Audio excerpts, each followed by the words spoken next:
మీలో ఎంతమంది పూరీస్ కానీ చపాతీస్ కానీ రౌండ్గా చేయడం వచ్చు? నాకైతే అస్సలు రాకపోయేది. But practice makes man perfect అన్నట్టు చేస్తూ చేస్తూ ఉంటే అవి రౌండ్గా రావడం స్టార్ట్ అయిందనమాట. నాకైతే చాలా టైమే పట్టింది ఇలా రౌండ్గా చేయడానికి, ఇంకా పూరీలు కూడా ఉబ్బడానికి. మీరు ఎంత టైం తీసుకున్నారో? ఇంకా స్టార్టింగ్లో అయితే డిఫరెంట్ షేప్ మ్యాప్సే వచ్చేవి, కానీ తర్వాత తర్వాత ఇంకా రౌండ్గా రావడం స్టార్ట్ అయింది. ఇక్కడ నేనైతే పూరీ చేస్తున్నాను.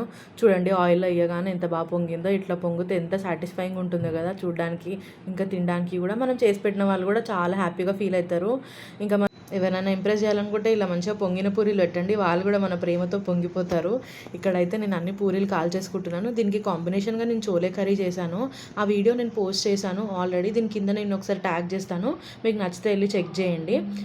పూరి ఇలా బాగా పొంగాలంటే వేడి నూనెలో వేస్తేనే పొంగుతుంది. మీరు ఎప్పుడు పూరీలు ఫ్రై చేసినా ఆయిల్ బాగా వేడి ఉండేటట్టు చూసుకోండి, అప్పుడైతేనే పూరీలు ఇలా బాగా పొంగుతాయి. ఆయిల్లో పూరీలు వేయగానే మనం గరిటెతో ఇలా ప్రెస్ చేసామనుకోండి, అప్పుడే పూరీలు అనేవి పొంగుతాయి, లేకపోతే పొంగవు. ఇది ఒక చిట్కా, ఖచ్చితంగా పాటించండి పూరీలు చేసినప్పుడు. అయితే ఇంకా నా పూరీలు చేయడం అయితే అయిపోయింది.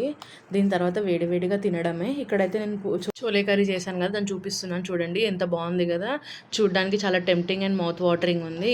వీడియో నచ్చితే లైక్ చేయండి, షేర్ చేయండి, సబ్స్క్రైబ్ చేయండి. చలో బాయ్ బాయ్.